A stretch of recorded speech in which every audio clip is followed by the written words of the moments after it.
නූතන යුද පිටියක අහස ජය ගන්න පුරුවන් බලවත්ම අවිය මොකද්ද? සතුරන්ගේ රේඩාර් පද්ධති මගහැරිමින් ඕනෑම කාලගුණයකදී නිවැරදිම ඉලක්කයට පහර දෙන්න පුරුවන් අහසේ යක්ෂයා ගැන ඔබ දන්නවද? අද අපි කතා කරන්නේ ලොව බලවත්ම ප්‍රහාරක හෙලිකොප්ටරය ලෙස විරුදාවලියලත් බෝයිං AH-64 ඇපාචි යානය ගැනයි.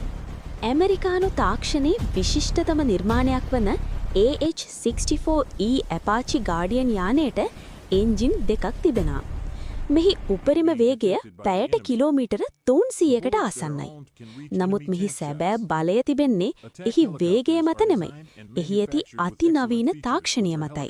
ලොං බෝ රේඩාර්. යානයේ මුදුනේ ඇති රේඩාර් පද්ධතිය මගින් එකවර 128ක ඉලක්ක හඳුනාගෙන ඉන් වඩාත් භයානක ඉලක්ක 16ක් තෝරාගෙන ප්‍රහාර එල්ල කිරීමේ හැකියාව පවතිනවා. Night vision. සම්පූර්ණ අන්ධකාරය වුවත් දහවල් කාලයේ මෙන් පැහැදිලිව සතුරා දර්ශනය කරගැනීමේ හැකියාව මෙයට තිබෙනවා. ඇපාචි යානයක් කියන්නේ පියාමන අවි ගබඩාවකට. මෙහි ප්‍රධාන අවි වර්ග 3ක් තිබෙනවා. 30mm M230 chain ගන්. මෙහි ඇති විශේෂත්වය තමයි නියමුවා බලන දිශාවටම මෙම තුවක්කුව ඉලක්ක වීම. නියමුවාගේ හිස්වැස්ම හෙල්මට් සමග මේ සම්බන්ධ කර තිබෙනවා. හෙල්ෆයර් මිසයිල්ස්. ටැංකිනාශක මිසයිල 16ක් පමණ රැගෙන යන්න පුළුවන්. Hydra 70 rockets. ගොඩබිම සිටින සතුරු හමුදා ඉලක්ක කිරීමට මේවා භාවිතා කරනවා.